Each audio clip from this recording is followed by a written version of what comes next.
존경하는 국민 여러분, 정세균 국회의장과 동료 의원 여러분, 그리고 공무원 여러분, 대한민국 국민은 위대합니다.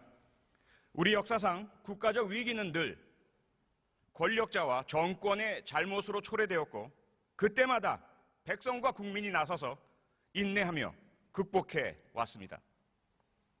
위대한 우리 국민은 국제정치 무대에서는 당당히 국익을 실현해내고 핵과 미사일에 의존하는 위험한 북한 정권을 능란하게 다루어 한반도 비핵화와 평화를 일궈내며 사회 통합과 격차 해소 그리고 사회 정의를 실천해줄 능력 있고 신뢰할 만한 대통령을 가질 자격이 충분히 있습니다.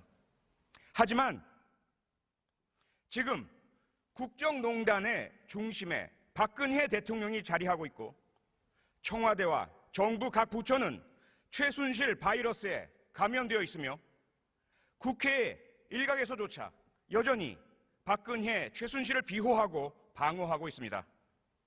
그래서 다시 국민께서 나서고 계십니다.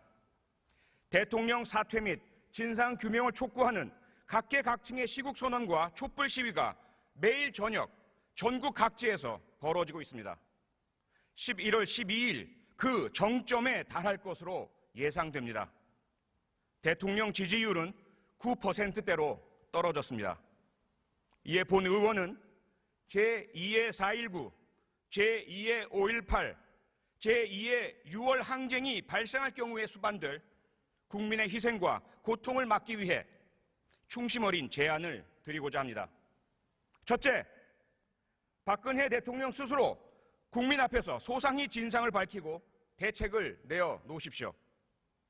국회가 추천하는 패널과 함께 생방송 TV 토론으로 국민이 묻는 질문에 진솔하고 구체적인 답변을 해서 밝힐 것은 밝히고 인정할 것은 인정하고 오해가 있다면 풀고 책임질 부분은 책임지겠다.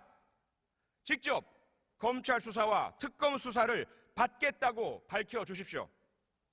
진솔한 토론과 소통이 이루어진다면 아마도 대통령 지지율은 다시 오르고 국정운영 동력이 마련되어 남은 임기를 마칠 수 있게 될 것입니다.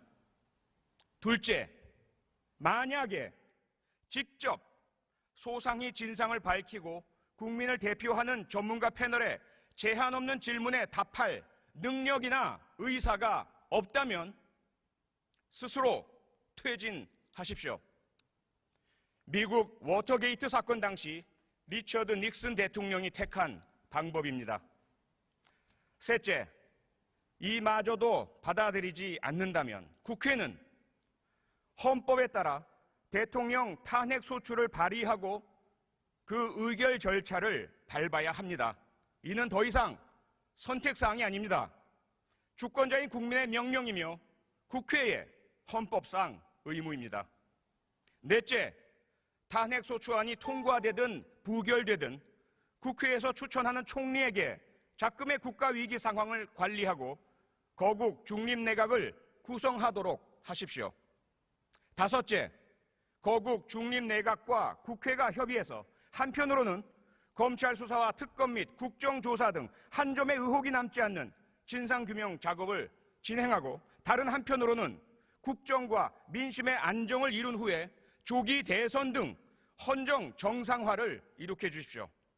권력구조 개선을 통해 근본적인 해결책을 찾기 위한 개헌 논의는 그 다음에 추진해야 합니다. 만약 이와 같은 혹은 이에 준하는 특단의 대책을 통해 국정과 민심의 안정을 회복하는 노력을 하지 않는다면 국민의 박근혜 정권 퇴진 운동을 막을 명분은 그 어디에도 없다는 것을 분명히 밝힙니다. 대통령이나 정권이 어떤 사고를 치고 어떤 위기 상황을 만들어도 위대한 대한민국 국민께서는 반드시 그 사고를 수습하고 위기를 극복해 내리라는 것을 확신합니다. 하지만 그 과정에서 많은 국민의 아픔과 고통은 물론 80년 5월 광주 시민들 그리고 김주열, 이한열, 강경대, 백남기 농민 같은 안타까운 희생이 수반됩니다. 반드시 이러한 희생과 고통 없이 헌정체제와 절차를 통해 국정과 민심의 안정이 이루어져야 한다는 것을 피토하는 심정으로 말씀드렸습니다. 부디 외면하지 마시고 무겁게 받아들여 주시기 바랍니다. 감사합니다. 네.